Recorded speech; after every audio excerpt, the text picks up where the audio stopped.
Bismillahirrahmanirrahim. Assalamualaikum warahmatullahi wabarakatuh. Salam literasi. Tepang deui sareng abdi Sri Winarti ti SDN Negeri Pasigaran, Kecamatan Dayeuhkolot. Deungeut ayeuna abdi bade nuntaskeun tugas literasi sasi Agustus nyaeta ngadamel pupuh sareng nembangkeun pupuh. Pupuh nu dipidamel ku abdi nyaeta pupuh balakbak. Wilujeng ngadangukeun. Poe ieu ranu teu indit sakola hareeng.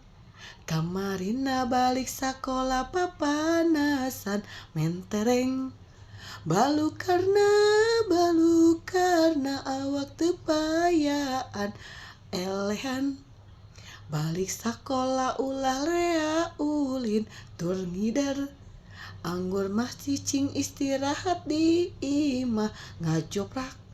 Bisi geuring hareeng katutuluyan ngagoler. Mung sakitu penggalan pupuh balakbak nu dipikahatur. Hapunten bilih aya kalepatan sareng kakirangan. Hatur nuhun. Assalamualaikum warahmatullahi wabarakatuh. Salam.